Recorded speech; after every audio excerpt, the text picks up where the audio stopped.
Welcome to the Stop Ruining My Childhood podcast. A sometimes nostalgic, sometimes cynical look back at pop culture. Join us as we revisit movies, cartoons, and live-action TV of the 80s and 90s and ask the question... Does this hold up, or did I just ruin my childhood? I'm Megan. And I'm Steve. And this is our second bonus episode. Holiday bonus episodes. We are... so excited. We're doing Easter candy in the month of April, and we decided for Easter to take a break from our normal schedule. Normally we watch a cartoon, and then a live action show, and then a movie. And our cycle right now, we watched Alvin and the Chipmunks, and then the A-Team, and then we're going to talk about a fan request, Willy Wonka and the Chocolate Factory.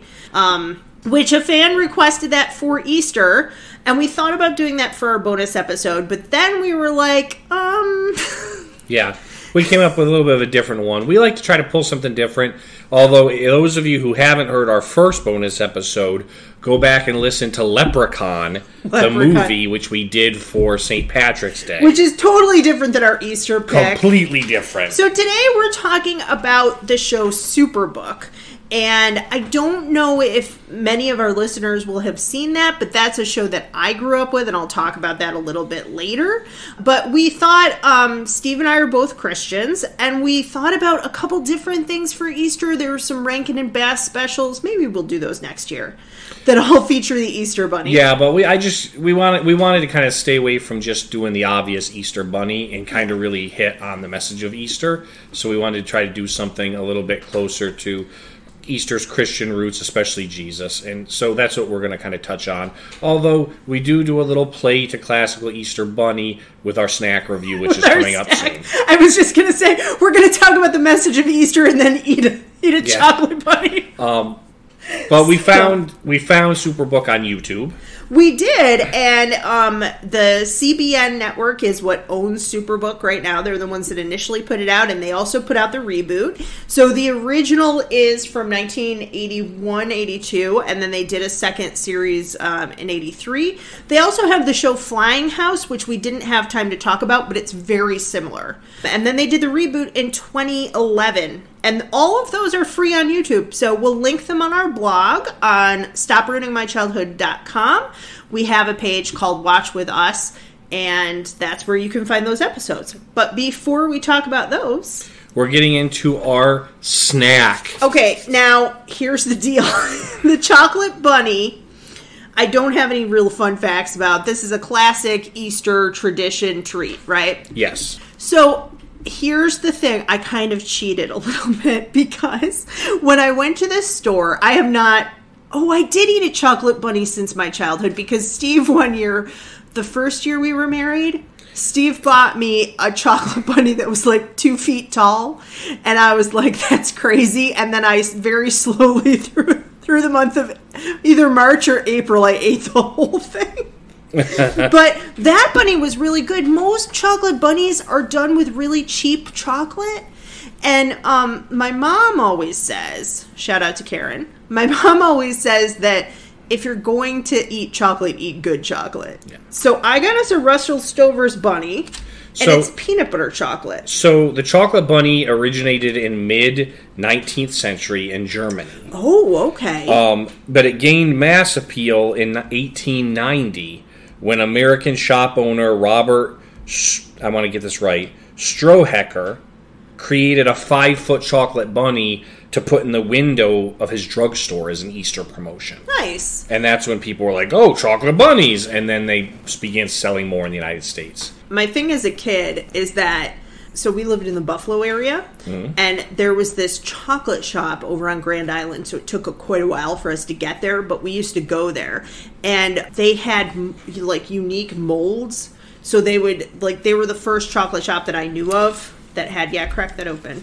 Yeah, I'm going. You keep on talking. And I never had white chocolate. Heads or tails? I'll take the head. Oh, okay. I'm pausing in my story. I thought this was peanut butter chocolate, but it's peanut butter filled chocolate. Well, what I was going to say is that what I liked with this place in Grand Island is that you could get solid bunnies Whereas most of the ones you got in the store were hollow, which made me angry because even as a kid, I was like, we're being ripped off here. That one I got you was hollow, but it had to be because it was like 2 or 3 feet tall. Yeah, that's different than getting like a 2-inch one that is hollow inside. Yeah. All right, they're pretty good. It's been a while since, I think I might have eaten a little bit of that with you, but it's been a while since I've had one. We used to have chocolate bunnies quite a bit around Easter as a kid, so I remember doing that. We used to get chocolate bunnies and things like that, depending whether it was the Easter basket or something like that. Now, did your mom hide your Easter basket? No, but they were put out so we saw them when we woke up in the morning. Okay. We had to hunt for ours. So I grew up in a Christian home. Did you guys go to church on Sunday? Did you go to Mass? Easter, we definitely did, yeah. Right. Well, I shouldn't talk while I eat. So my mom and my dad would hide our baskets. And we have a joke that they were always in the oven. Because one year I remember they hid them in the washing machine. And Tim's, I think, was in the dryer. But many years they were... Well, there's not a lot of space where you can hide a basket. No, exactly. But we used to have so much fun. And then we started, both my parents are teachers, so actually many times we ended up going to church for Easter wherever we happened to be on vacation. Because a lot of times, especially if both of them had 2 weeks for Easter, not just 10 days, oftentimes we would go someplace. So we ended up going to church in like Myrtle Beach, and then it was fun because you're in like a hotel room where you're somewhere you don't know the places. But also where you can hide in like a hotel, that kind of thing. But yeah, such good memories. I know some people who got like crazy Easter baskets. Like they'd get like clothes and like presents like it was Christmas. Oh yeah, we used to try to. My parents, we would get some candy and stuff, but they used to get us some like gift kind of things, so it wasn't just all sweets. So we used to get like maybe a movie or a video game or a toy or like a baseball hat or something. There was always some kind of stuff kind of involved in it. So it wasn't just candy. It was stuff you could use kind of thing. So this bunny is Russell Stover's, and I have to say, a lot of times the Russell Stover's boxed candy I've had before, sometimes the filling in those is too sweet. This is really good. Yeah, this is very good. So the chocolate is good, but the peanut butter is better than a Reese cup, I think. I don't know about that, but it is pretty good. It's definitely got that candy peanut butter feel to it. But I'm a Reese's peanut butter fan, but it is pretty good. So out of 5 crosses. Oh, no, I can't do that. No. Well, I feel bad cutting a dove in half. Eggs. We'll do eggs. Just go with it. We're doing Cadbury eggs for... I don't know. All right. We did Cadbury eggs for the A-team, so... I'm doing this under duress. Out of 5 eggs... Okay. How many will you do? I do 5. This is delicious. I give it 4, yeah. I have to say, too, I got this, like, pretty cheap on sale for Easter candy. The chocolate is very rich. I don't think I can finish my little bit of it here. Yeah. So, okay. Sound effect. Yeah. So 4.5 eggs out of 5. 4.5 eggs. For the Russell Stover's chocolate or peanut butter filled chocolate Delightful. rabbit. If I can find the exact rabbit that we had, I'll link it on our blog for people. I'd like to link the snack. If I can't, what I'll do is... they have a lot of recipes online for how to make your own chocolate bunnies. So I can link that too. All right, so let's jump into Superbook. Summary of Superbook. Superbook is a cartoon that first came out in 1981. It had a 2-season run of 52 episodes, 26 per season, from 1981 to 83. But I'll let you get more into that for the history. As far as summary goes, it's a young boy, Chris, his friend Joy, and his robot. Well, in the initial run, it was like a toy robot, Gizmo, and there was Superbook, which was basically a Bible that would open up and talk, and it would transport the 3 of them to biblical stories. So they would kind of live through and watch. A lot of it seemed to be, there was a little engagement on their part, but a lot of it seemed to be like they were observing for the most part. Yeah. These biblical stories. And usually, what I kind of enjoyed about it was usually not only is it just like, hey, today we're doing, the flood, but there was a reason Superbook transported them.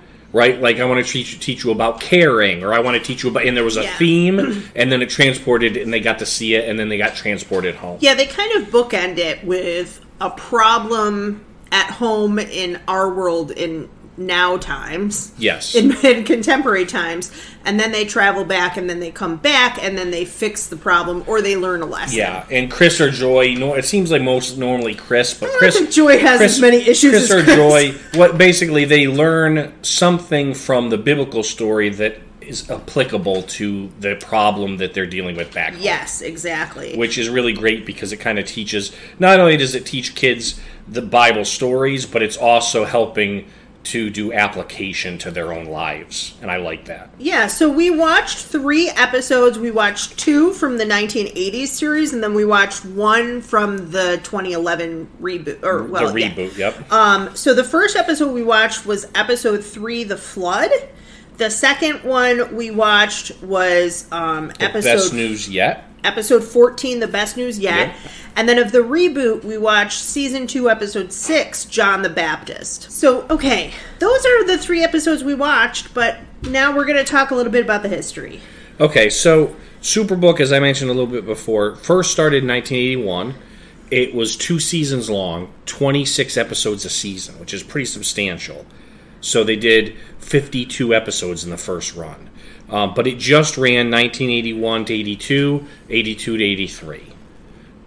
Then they took quite a hiatus. Now, you had mentioned there was The Flying House, which was a companion. That actually happened in between the 2 first runs. Oh, interesting. So they did the first season, then they did Flying House, then they did the second season. Okay. Then they do another season of Flying House, maybe? It's possible. I don't know as much about that. Sorry. So then we have a big gap, and in 2011,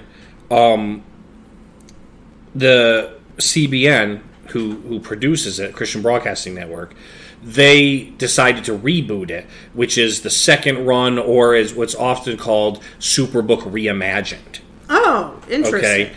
And so you have this whole second run of Superbook, and that's gone 5 seasons. It's still in production. Season 5 ended in 2021, but they're doing another. Yeah, and the 1980s version is anime because it was done in conjunction with a Japanese studio. Mm-hmm. This is actually the same Japanese studio that did Speed Racer. That makes sense. Because it shows, right? Yes. The character of Chris looks a lot like Speed Racer.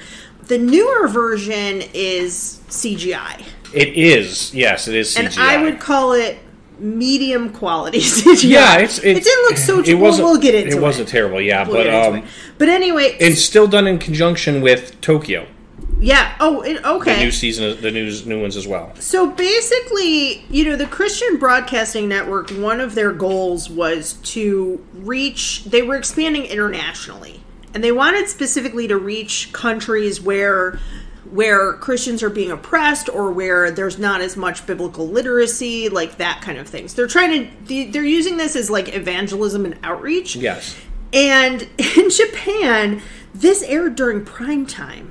Really? And according to them, they had like at 1.8 million people watching it at night, which is quite a lot. Yeah, that's huge. Then a number of years later, different people are coming to them, and they were trying to get a hold in the Soviet Union, or rather, I think by that point, possibly Russia, but just Russia. Yes. Like, what I mean by not just only Russia, I mean Russia had just become Russia. Right, so the Union had disbanded, yes, so they were looking at the actual new country of Russia. So 1989, right?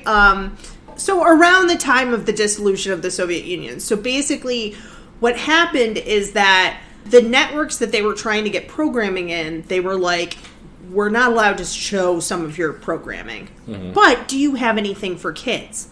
And when they were like, well, we don't really do stuff for kids, but we have this show from like 6 years ago. Yeah. that we have 52 episodes, and then they also had The Flying House, right? Mm-hmm. And so they showed it in Russia, and they got millions of letters from Russian kids, and they thought that basically the people who were controlling the media at that time, well, first of all, the media control after the fall of the Berlin Wall kind of eased up a little bit. Yeah. They had a little bit more behind the Iron Curtain. But they probably weren't watching kids shows as much, well, that's right? the other thing. Yeah. They didn't, because it was animated. They didn't pay about attention it. because they thought it wasn't going to be like as bad. But whereas CBN, I mean, their major contribution is the 700 Club, right? Which I could see not flying over there. Yeah. No, they're not going to show that in Russia. So basically, what they said is they tried to be like culturally sensitive in the reboot, at least, that they intended the reboot to be a show for all the nations, because that's what happened with the first version. Once it got picked up in Russia, they just started overdubbing it in all these different languages, and then it spread throughout the world. But again, it's like 8-9 years after it had originally aired. So I can understand with the reboot, they said the colors that they use, they're very careful, like that they don't just use like kind of colors that are in more American shows. We never see them using knives and forks because we don't want it to be westernized. Yeah, it was they did a good job of, it looks very generic, not in a bad way, but in a way where, like, you're right, it could be in any kind of country. Right. And even in the first one, every episode started with the house around the corner and down the street. Yes. Like, it could be in any kind of neighborhood or whatever. Yeah, so it's kind of interesting to me. But I have this great article from Vision Christian Radio, The Story Behind Superbook. It goes a lot more detail than we can right here. It goes into a lot of detail, and I'm going to link it on the blog because it really is a fascinating read about how they tried to use this show to spread the gospel and how it worked. Now, I will say one of the things in this article is like, and after Superbook, so many people watched on Japanese television, the Bible became the best-selling book in Japan. And I'm like, I don't know if correlation equals causation there, but it's an interesting, because if a lot of kids want it, you know, I don't know that there's evidence that necessarily is connected, but it could have been a contributing factor. I mean, you are talking about 80s and 90s. There's also a push in missionary work in Japan. Yeah. But I mean, like you said, the kids are watching that, and how many kids are watching it if it's prime time and their parents sit there and watch it with them, right? Yeah. I mean, it's a great introducer to the Bible for someone who doesn't know Bible stories. And I will say this too about Japan in the 1980s, that for people our age, it's kind of hard to put in perspective. I think people like our parents' age have a better understanding. They make a joke about it in Back to the Future because Japan was part of the Axis powers during World War II. So they really took a long time to kind of almost recreate themselves as a nation. And then they came out, this is the explosion of technology, right, in the 80s. And them realizing that's an opportunity, that was when, like, in Back to the Future, Marty McFly says all the best stuff's made in Japan, right? So that's the Japan we know.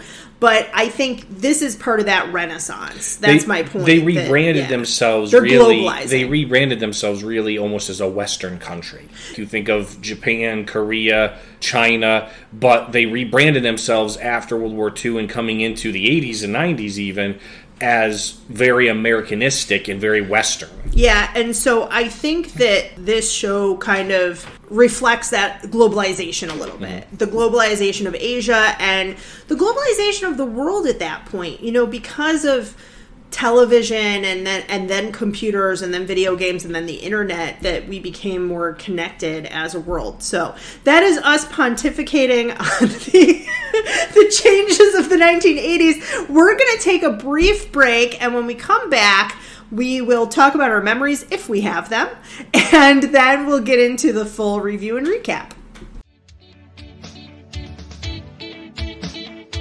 This podcast is supported by its creators and listeners like you. Help keep our show ad-free by visiting our website, stopruiningmychildhood.com. There you can find links to our social media. And this very podcast you're currently listening to.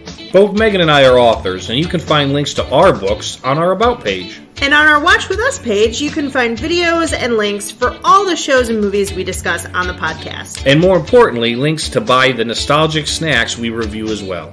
We also post bonus content about once a month. So like, subscribe, and follow. For a small independent podcast like ours, it really does make a difference. Thanks. And now, back to the show. Okay, we are back. Welcome back. I'm Megan. And I'm Steve. Just in case you forgot. for the 10 people who listen to us regularly. So we are going to jump into memories. So this is kind of easy. I have no memories of Superbook. I never saw it as a child. I didn't even know it existed until recently when you said we could do Superbook. And I had no idea what this was. And then watched it for this podcast. But you do have memories, so tell me about it. So the thing about Superbook is there were a ton of cartoons Saturday morning, right? Not a ton of cartoons Sunday morning. And Sunday morning, like CBS had like the Sunday morning show. Mm-hmm. Like it's a lot of programming for adults. And even growing up, we didn't have cable and half of our TV was from Canada. Yeah. So we had like 6 stations. And the thing about this show is that it would play along with a show we're never going to recap, which is Davey and Goliath. Have you ever seen that show? I have not.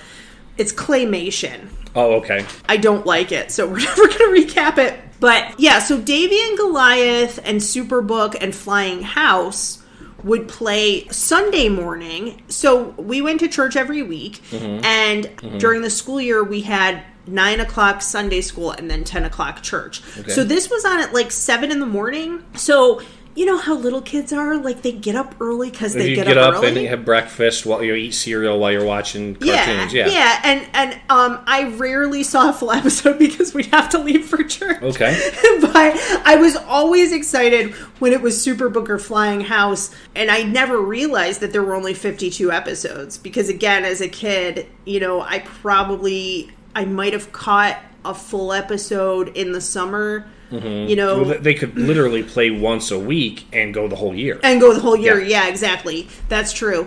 I remember watching it like probably around the time it was in Russia, right? So my brother would watch this with me, and we used to laugh because this was the only anime show we ever seen, were these two shows, Flying House and Superbook.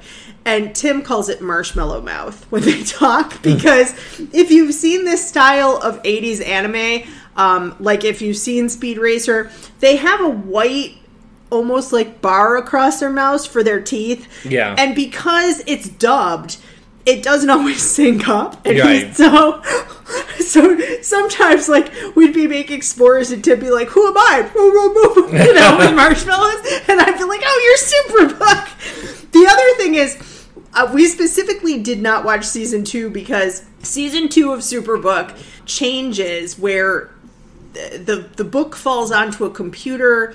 That Chris and Joy can see everything from the computer, but his younger brother or cousin, depending on which episode it is, Uriah, and the dog, Ruffles, get lost in time. And so they're going through all these biblical stories, and the little kid is annoying. So I specifically didn't want to watch. It was Superbook. Search for Ruffles and Return to the 20th Century was the name of the second season. Which I didn't understand until you just said that. Yeah, so Ruffles gets lost in time, Uriah jumps in after her, and then Chris and Joy are like, we're not going to jump in and help you, we're just going to watch. Well, apparently no one, including the producers, cared about Uriah, because he's not even in the title. It's the Search for Ruffles. No one cares that the cousin is gone. Yeah, and Flying House, they have different names, but it's essentially the same setup. They have a robot who looks startlingly like Gizmo in this. And they have a boy and a girl, and then their younger brother, which is, I think, Corky.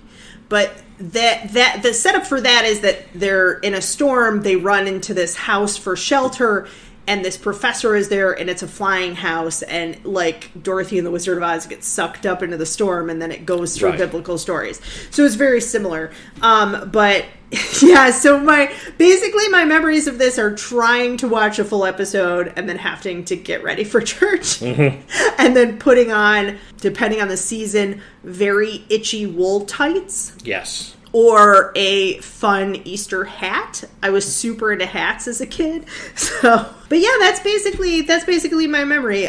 So let's get into the review then. Review. So we looked at 3 episodes. The first episode was the flood.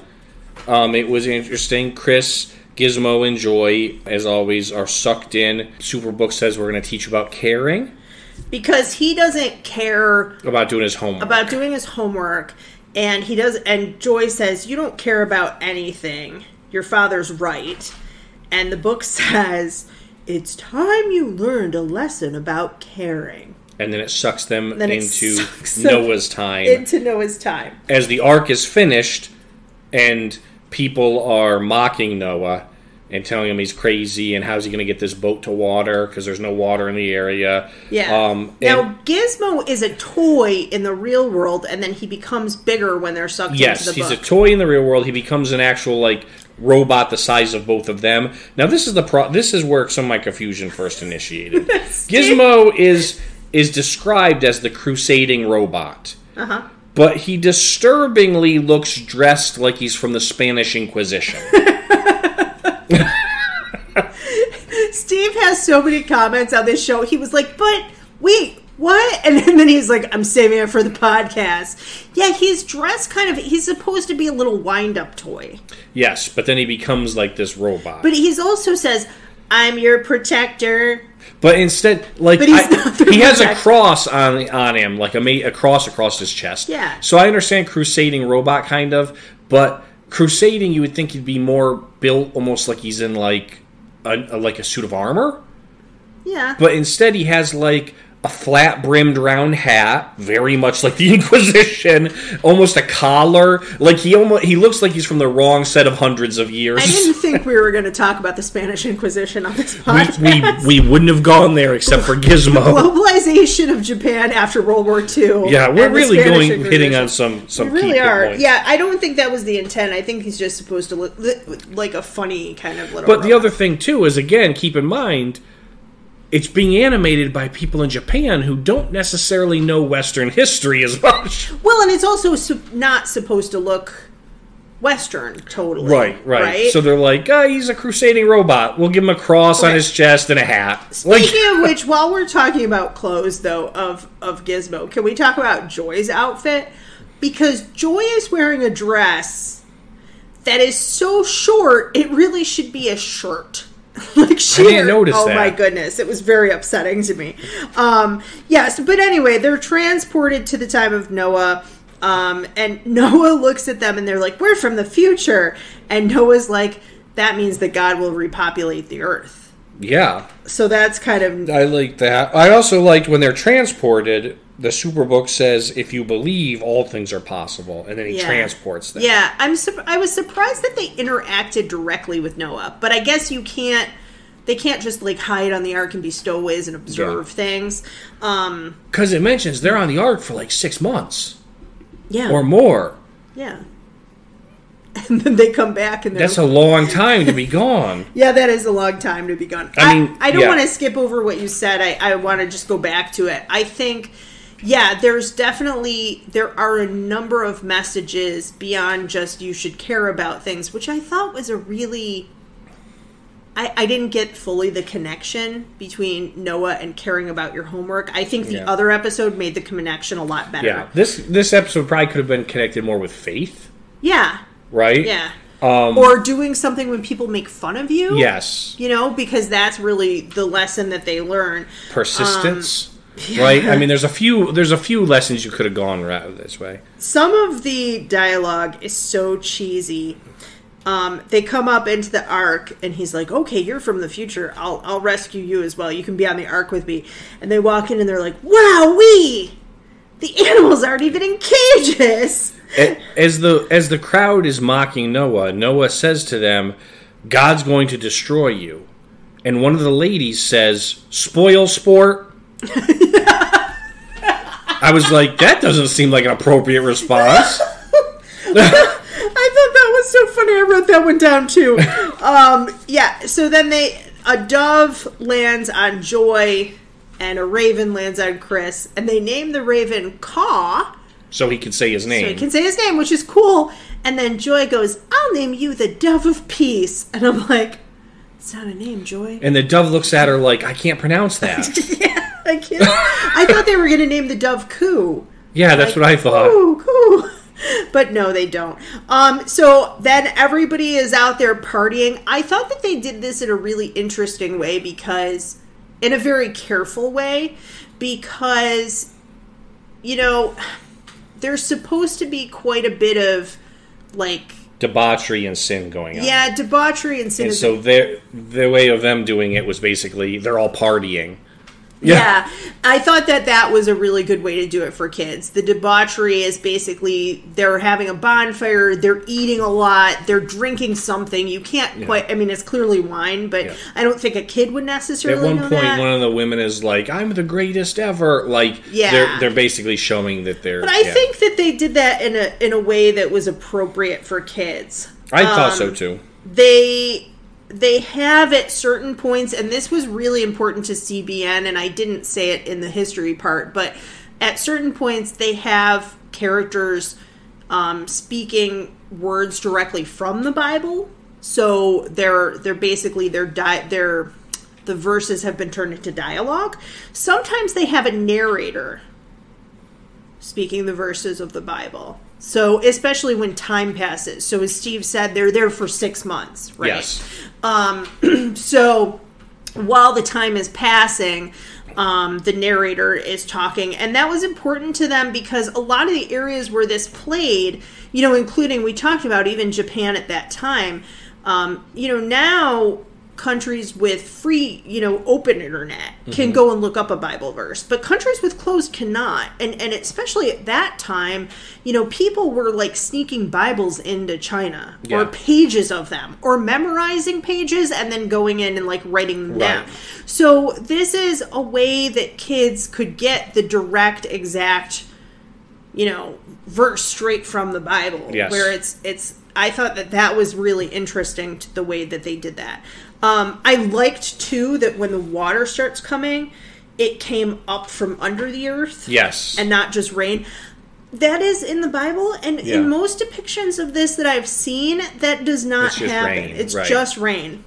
Yeah. Yeah, I like that too. So, and then of course the story plays out. I'm not going to get into it. If you want to, if you're like, well, what happened next, Steve? Go get your Bible or buy one and open to Genesis and read the story of Noah and the flood, because it does. I'm not going to spoil it, okay? But it does go along with that. And then, of course, they kind of learn the lesson, and Superbook returns them home, and they're like, he's to his dad, he's like, oh my gosh, I'm sorry, you must be so worried. We've been gone for 6 months. And his dad's like, you've been sleeping for like an hour. Like, you must have fallen asleep. Yeah. Which was neat, because the whole time I'm thinking, they've been gone like 6 months. No, they do Narnia rules. Yeah, it's Narnia rules, which is great. The time you come back and it's only been a couple minutes or it's been an hour. So that leads us into the second episode, which really is we chose because of Easter. Yeah, this is our Easter episode. Which is the best news yet. It was episode 14, which means it was in the first season still. Yeah. And of course, Chris, Joy, and Gizmo go to Jerusalem. They're transported to Jerusalem by Superbook in the last few days of Jesus. So the tag for this, the bookends, the beginning, he starts off with his mom's just come home. She's been away for a long time, and he's looking all over the house for her. So he sees signs that his mom's back. Yes. Of she left him donuts, she cleaned his room, all of that kind of thing, but he can't actually find his mom. And then Superbook's like, you're not going to find your mom right now. We're going to Jerusalem. So, what the thing is, though, it showed them the tomb, and Joy goes, is that a cave? And then Chris says, no, it's a tomb. And then the book says it's actually both. Mm-hmm. Don't worry, it's an empty tomb. And so then it brings them into the story. I don't know that kids would know the word tomb. I don't know if they would know what that is. But it's explained to them during the story, I like that. They have some things like that, like Passover is here too, where I will say this episode, it's 24 minutes without commercials. I don't think CBN has exactly commercials, but they have like things at the beginning and the end of shows, like for sponsors or whatever. But it's 24 minutes. They went very quickly, like boom, boom, boom. Well, boom, they boom. jump. Yeah, they pick up. I mean, they pick up with Judas betraying Jesus, which was an interesting place to start. Yeah, it was. And then the Garden of Gethsemane, and then the Last Supper, then the Garden, then the trial. I mean, they move it through quickly. Yeah. I mean, for kids too, and they do. They did selective editing, which I didn't mind for kids because, like, they just skip out of Jesus being beaten. Yes. You see him carrying his cross, yes. But they skip out of the scourging yeah. and the mocking and the beating. They show 3 crosses on the hill, but they don't actually show the crucifixion. Yes, which I was wondering about too. And then they show the sky going red and the earthquake and all of that. I did like too. They start with. To start out Holy Week, basically. Well, they don't show like the procession, but to start out Passover, and the last days of Jesus' life, they show him healing a blind woman, and then we move up to Caiaphas, who is watching with another leader, and they're plotting. So I thought that was a good choice because it's showing you the kids' perspective of what's happening, and then also, well, here's what else is going on. Yeah. Right? And then we see them behind closed doors. The kids are eavesdropping, and they want to protect Jesus and let him know, but they can't make it there in time, basically. And then they see the Last Supper. Then we go to the Garden of Gethsemane, again, as Steve said, very quickly. And then we go before Pilate. Now, the way that Pilate is animated... It wasn't great. It's not a great depiction, which I realized. They made some choices. Too. Well, I will say this. So the kids... we talked about Speed Racer. We didn't mention this with the other episode. The kids are done in this very Japanese anime style. The biblical figures are not. Right. They have smaller eyes in that, like... old anime, like big eyes, marshmallow mouth. Right. They don't have that. They're done a little bit more realistically, and the crowd scenes, you can kind of tell it's some cheap animation. They're making these 26 in a year for animation is a lot, so relatively quickly. They apparently thought that during Jesus' lifespan, mustaches were really big in Jerusalem. Yeah, they have a lot of people. And I was like, they do have a lot of beards, which I'm like, I dig the beard, but I'm like, I don't think mustache was that big of a popular trend. Pilate is about 3 times the width of any other character. Yeah. And I thought at first that was going to be Herod. I thought so that too. That would have made more sense to me. I thought so too. Yeah. And he also has what I call fish lips. Yes. Like he has really, they made some choices there that were interesting. But they do, again, what I liked, they keep things very true to the story. Now, obviously, they don't have every single thing in there. They don't show him going to Herod and then coming back and all of that. But they do depict, before the crucifixion, they depict Peter's denial of Jesus. And then they have the kids going to see the tomb the morning of the 3rd day. I don't know what they've been doing the whole time or where they've been sleeping. For 3 days, no. But yeah, they go to see it, and they see the women show up at the tomb. It's empty. So that was a good choice, too, because, again, I thought that the kids were going to have more interference. And I thought that the kids were going to be the ones to go to the tomb, see the stone, and talk to the angel, but they weren't. So the I thought only that was a good interference choice. they really had was they tried to warn Jesus at the garden. And Jesus talks to them a couple of times. Yeah, and Jesus is like, no, this has just got to be, right? And then he sends them off. Yeah, and when he has the cross, he tells them he'll see them again. Yeah. Yeah, because they're like, we should help him.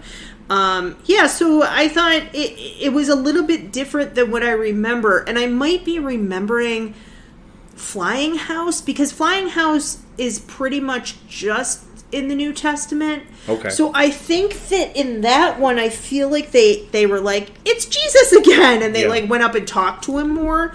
But here we more see, like, if you're a kid watching it, you're watching the kids watch what's happening. So. But this was a good 24-minute animation of Easter, and I think it was great. It showed Jesus' death, it showed his persecution, his death, his resurrection, right? And then it shows him teaching again, and then it shows him ascend. And the Great Commission is read word for word. The Great Commission is word for word. And I think this is so important because, we have so many... There's a lot of Christmas stuff, and of course a lot of Christmas stuff is Santa Claus, like the Easter Bunny and Easter. But there are also a lot of biblical... There's a lot of... I've seen cartoons and things with birth of Jesus. Yeah, nativity. Right? Nativity stuff. But, and a lot of people overlook or forget the fact that Easter is the most important holiday, not Christmas, in a Christian calendar, right? Because it's the fact that Jesus died, was raised, and ascended to heaven.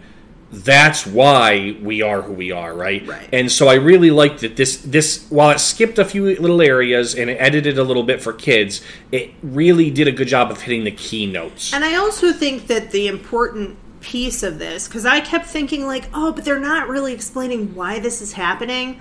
Like, why does Jesus have to die? That it's for our sins, that because we're broken we can't do it ourselves, we need God's help, right? But the piece that they kept, the Great Commission, that's Jesus telling, if you don't know that term, sorry, to explain, the Great Commission is Jesus commissioning his disciples to go out into the world to spread God's message and to teach people how to have a relationship with God through him. And make disciples of all nations. Which is what the show is trying to do. That's exactly what the show is doing. So then we come back after the Great Commission. They're like, oh no, Jesus. And Jesus ascends, and then the kids are pulled back into the modern time. Yes. And the mom is there. And I think that the parallel isn't completely there, but the idea that we saw signs that she was back, and now this kid's joy that his mother is home. Right? And that comparison of Jesus and God being our Father, and that he was back, and people were so excited that he was back, and that they saw these signs, but they didn't see him, and then they finally saw him, right? So I think... I don't know if all kids watching this would make that full connection, but I think that it was really well done. Now, on the negative side, the kids themselves are a tiny bit annoying. I mean, a little bit. But, a little bit. Yeah. I will say this. I think if it had just taken place not the real world. I think if it had just taken place in the 80s in their house, and it was just like... more of like a sitcom where you learn a Christian lesson, I think there's no way I would have watched that show. Yeah. But I think really the vocals, I think it's just that a little bit, the first episode we watched, it seemed like they changed the vocals a tiny bit by the time we watched the 14th episode. Gizmo was I think same actors, but just... tweaked a little bit, performance, because they didn't annoy me in the second one, they did in the first one. So then after that we backtrack before Easter. Well, we jump to the reboot, the 2011 reboot, which is Superbook, or sometimes called Superbook Reimagined. And we decided to watch an episode. It was the second season, episode 6. Yep. John the Baptist. And again, we find Chris, Joy, and Gizmo. Now, this is a reboot, so it's a number of, as we said, it's almost 30 years later. Don't make me feel old. Right? It is done it's done different animation. It's more CGI'd, right? There's been a little bit of updates. Now, Superbook is the Bible still, but it's not the physical Bible. It's actually a digital version. It's on like a drive that projects the Bible and then sucks them into it. Yeah, and the robot has a face that sometimes shows them different. Yes, and Gizmo's no longer a toy that turns into a robot. Right. He's a robot that Chris's dad built. Because now it's still advanced, but it's not out of the realm, right? And it transports with them. Yeah, so the thing about this episode is, I will say this. Surprisingly, a lot of times when we watch these reboots, we watch like 4 or 5 minutes to get a taste for it. We watched this whole episode. I will tell you this. If you've been listening to this podcast, I am strongly opposed to reboots. We watched Strawberry Shortcake, and I hated all the reboots. The He-Man. We watched He-Man, and one of the reboots was okay. One of them I hated. Yeah. But I preferred the original. We watched G.I. Joe, and I hated the reboots. Even though they tried to make them more up-to-date and CGI'd and all this kind of stuff. That trend breaks here. Yeah. Because I have to tell you, I like the reboot a little bit better than the original. There are 5 seasons of this. I would watch every single season. I liked the reboot a lot. I liked the original, too, the premise and things. But I thought the CGI was a much bigger step up in animation. Yeah. But besides that, there's the filming of it is better. There's different angles. Yep. Like in the John the Baptist, you see John the Baptist baptizing, and then the crowd starts to look, and you see the crowd turning from Jesus' perspective, and then the camera, and I put that in quotes, turns to show Jesus. I mean, it was really well done. I have to say this. So, quality of animation in terms of just, not the cinematography that Steve's talking about, but just the animation itself, it's medium. For a TV show, for a Christian network that's pretty much supported by donations, it's amazing. I thought it was really good. And part of the reason is, I forgot to do this in the history, but they worked with people who had worked at Disney. And some of the people that worked with them had done Mulan, had done Lion King, all of that. And you can tell. Yeah. You can tell.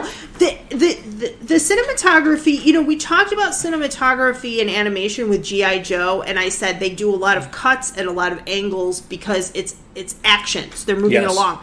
Here, I feel like they want you... Part of it is the action, but part of it is to bring you into the world. To make you feel really like, even though it's animation, you are a part of this world. You are watching the biblical scenes play out. They, you know, Steve mentioned, so it begins not with them at home, but with this scene of Jesus being baptized. When Jesus walks into the water, John dunks him down into the water. You see John's face as Jesus goes into the water, and then the camera switches and you see Jesus' face, and they made it look, because baptism is supposed to be like a rebirth, they made Jesus look almost as if he was dead. And then he comes up out of the water and there's a big gasp of air. They show the dove ascending, they show the crowd. The digital animation of the dove was really well done. Because a lot of times, this is the same as I said. It wasn't just a bird, it was definitely spiritual and supernatural. This is what I was going to say. That just like with Noah, where it was not just the rain, it was also water coming up from under the earth. Here, every depiction I've ever seen of this just has a dove and maybe some like glare on the lens if it's live action. This was, as Steve just said, very clearly the Holy Spirit. It is, if you don't know the story, a dove descends on Jesus, but it's really the Holy Spirit in the form of a dove, right? And God's voice comes from the heavens saying, "This is my son with who I am well pleased." And it's showing that Jesus has the authority of God and that he's the Son of God.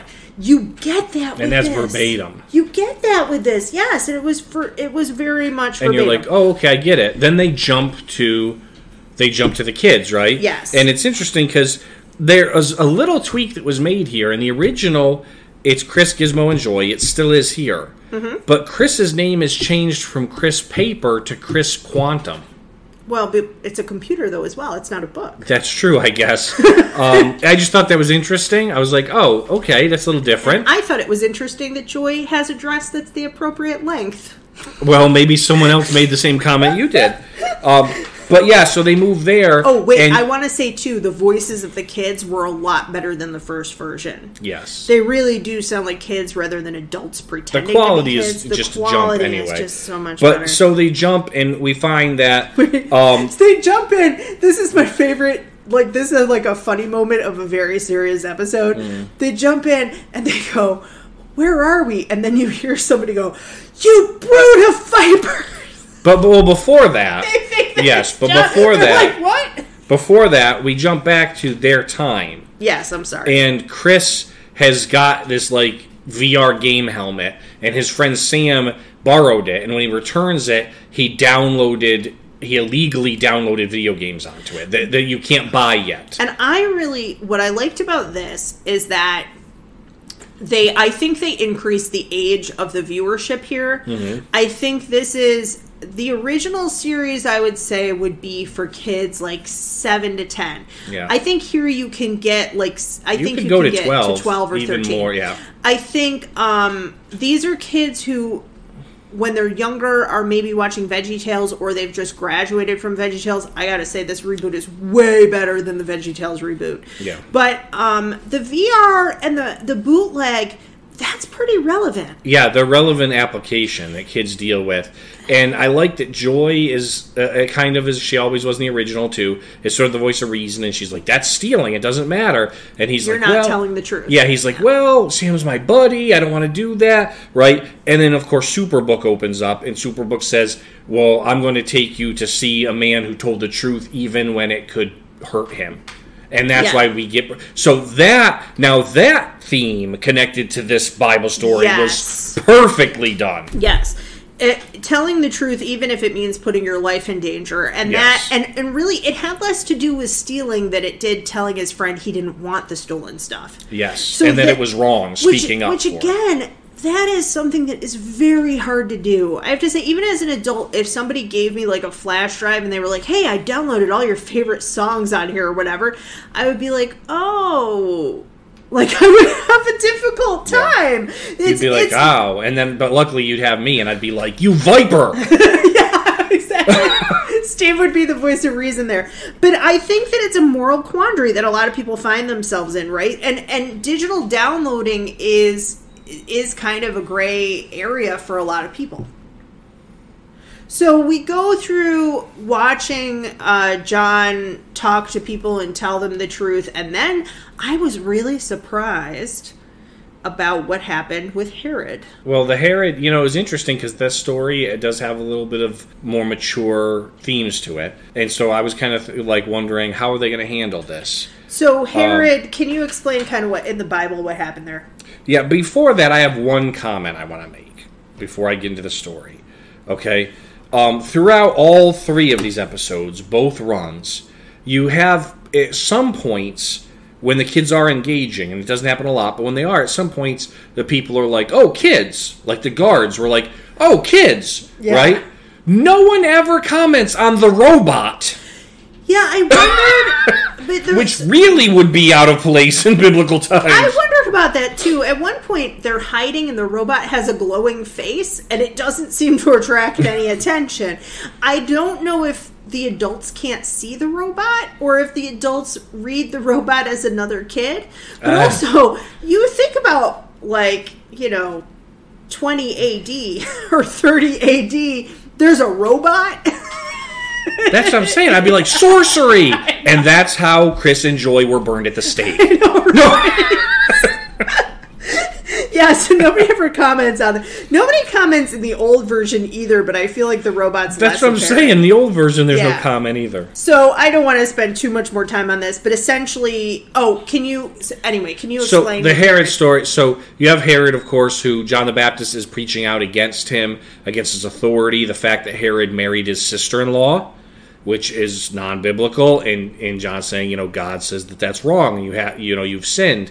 And Herod doesn't care for that. His sister-in-law cares for it less likely, and so it shows her trying to get mad at Herod and say, what are you going to do about him? But the crowd likes John the Baptist. Right. And so, of course, it gets to a point where the sister-in-law, Herodias, she takes her daughter Salome and convinces her to dance for John in an enticing manner. So this is the point...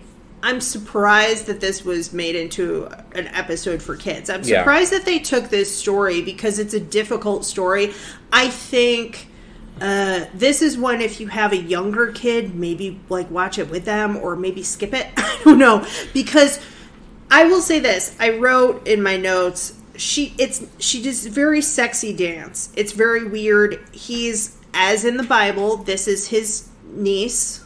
Yeah, it's Herod's niece, and she's dancing for him. Basically drooling over her. Yeah. Now, she's not, up on him. She's, 12 feet away, but her dress has changed to be more scantily. Well, she's wearing, what a belly dancer would wear. Yes. Now, There's a scene in Aladdin where Jasmine is pretending to be under the spell of Jafar. Yes. And it's not that much different. I mention that because, again, it's the Middle East. The clothing is very similar. There she's got pants, but her midriff's showing. She's got a whatever the top is. Yep. Crop top, right? Yep. That kind of thing. So it's not that much different from that, but then it is different from it. And it was maybe too much for kids. But at the same point, they're trying to show through this series really every story from the Bible, and they're not afraid to cut. They had another episode on Revelation that we did not watch. And they stick to this. I mean, when he promises her, because he likes her dance so much, that he'll give her anything she wants, and she asks for John the Baptist's head, that was left right in. I really thought that she would just say, I want John the Baptist dead, and she didn't. Yeah, no, she didn't. She asked for it. Well, again, they have the characters saying things that are directly from the Bible verses. And then, of course, you have the kids who try to go save John, and they don't get there in time, and then Superbook pulls them out of the story, because the point was that they kind of learned... Well, I'm glad we didn't see John the Baptist's head. They learned, what they needed to from John. Yeah. But this was really well done cinematography and editing-wise. Again, that wasn't in the original, but was here, was as you see John being pulled away to be executed, which you know is going to happen, it does flashbacks of John preaching, him baptizing, of all these things he's done. And it almost was a little bit of a tearjerker. Like, really even was. as an adult watching it, I was like... it hits you emotionally to kind of put that point of what's being lost. And they say, John told the truth no matter what the consequences. And because of this, when they're brought back into the modern time, Chris has the courage to be able to talk to his friend and to say... he returns the headset, and the friend's like, oh, did you love the games on there? And he was like, well, they were illegal, and I can't... He was like, I deleted them. them.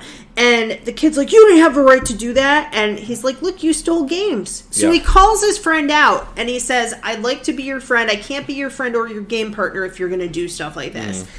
The friend then says, hey, wait.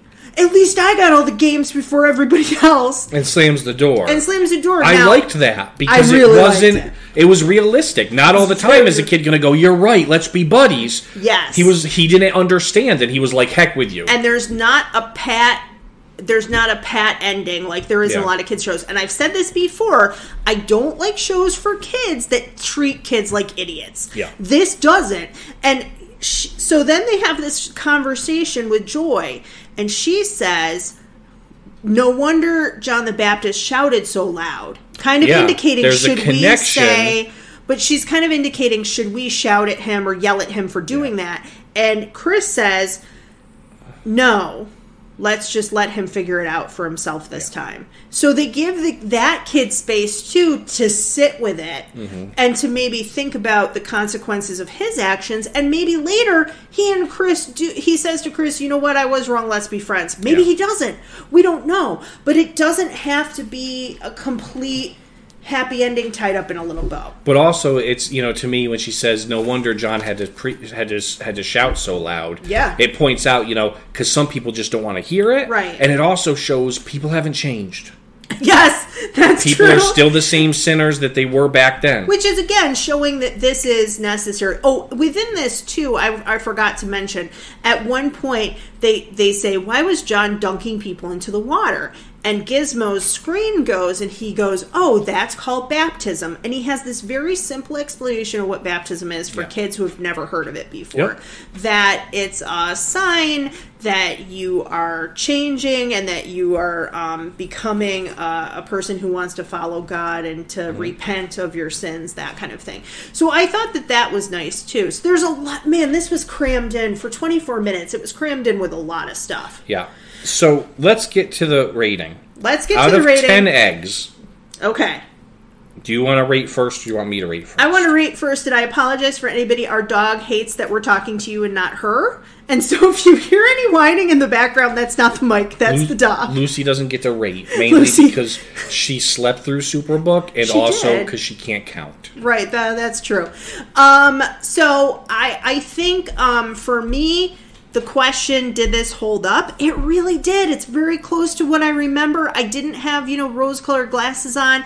I think, the kids annoyed me a tiny bit, but I would let a kid watch we're talking about the 80s one now. Mm-hmm. I let a kid watch this. I mean, kind of obviously, Well, that's a good question, though, too. Are we rating just the 80s ones, or are we rating Superbook as a whole? Because I feel like the reboot here is almost as important, because the original was 2 seasons, the reboot's 5. I like the reboot. It's almost been around more than the original. I would give the reboot like a 10 out of 10. Well, that's what I'm saying. Let's clump this together as Superbook, the entire 7 seasons. Oh, man. Okay, now I have to rethink. I was going to give 2 separate ratings. So, okay, if we look at Superbook as one series, because animation kids can watch at any time, for me, this is the second time I've given one of the 9 out of 10, I think. There's a few little things here and there that I think could be improved. The John the Baptist, maybe a little bit too violent for kids and too sexual for kids. The original, a little bit grating at times, but really small flaws. I think that, I'm not a huge fan of the 700 Club, the way that they typically, I don't know. I don't want to get into it, but it's not my favorite thing. But what they tried to do with this show, with CBN, and what they tried to do, I think they did. I think they did a great job, and I enjoyed all 3 episodes. So, what's yours? So, taking this all into it, now, it probably would have been a little bit lower if it was just the originals. Yeah, definitely. But the reboot, like I said, I'm a huge fan of. But again, like you just said too, whether it's the original or the reboot, I felt like the mission of the show, the feel of the show stayed the same. Yeah. So the reboot wasn't a completely different thing. No. It was still the same purpose, mm-hmm. and it was still achieving the same goals, kept the same characters, which I liked. Had Bible verses that were read. Now, maybe I'm a little bit biased because I'm a pastor, but this is something that I feel holds up. Like, I never watched as a kid, but I could see myself watching the reboot CGI versions again. Like, yeah. I'm kind of I'm interested in being like, well, I wonder what that revelation was about, right? Yeah. I wonder, I could see myself doing that. I definitely could see myself watching this with kids. Mm-hmm. And even though, to be honest, I think I would be comfortable with the CGI versions watching it with kids. Yeah. And answering questions if they had it. I think it's a great introduction to some biblical stories. Mm-hmm. Maybe you show some of the originals when they're younger. Yeah. And then you watch some of the other ones as they get a little older with them. Yeah. But I would definitely be, to be honest, and I've seen some VeggieTales and things like that. I liked this better than VeggieTales. VeggieTales is hit or miss. Because I really thought this was very close to the source material. Yeah, it was. In a way that it's applicable to kids. Again, that's the intention, right? VeggieTales is more of like a soft introduction where they're doing, for the most part, parodies of biblical stories so that it's fun for kids, and then you could read the real story later. But this is really, like I said, especially the CGI. So I have to go. So I'm going to have to go with 9 eggs. All right. Yeah. 9. I really liked it. Yeah, I think I'm going to go with 9 eggs. So that means we agreed. We agreed. We don't have to cut an egg in half. We don't have to cut an egg in half. So it was. We had 2 good. We had a good snack. Mm-hmm. 4.5 eggs out of 5 for the Russell Stover's chocolate bunny. And 9 out of 10 for Superbook. Who would have thought? I have to tell you, I'm very surprised. I did not expect this to hold up. I expected to really find that way more annoying. And I think maybe that was flying house. Now that I'm thinking of it. But I definitely recommend this. We're going to link it on our blog, Watch With Us. If you have kids, I know some of you listening do, and you have kids around that age. Honestly, for the CGI version, even older, shout out to Sarah and Maddie. I think you guys would like this specifically. And that wraps it up for our second bonus episode.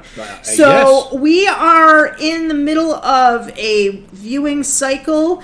We, before this, talked about Alvin and the Chipmunks. Next week, we're going to cover the A-Team. And then after that, we will do Willy Wonka and the Chocolate Factory, the original.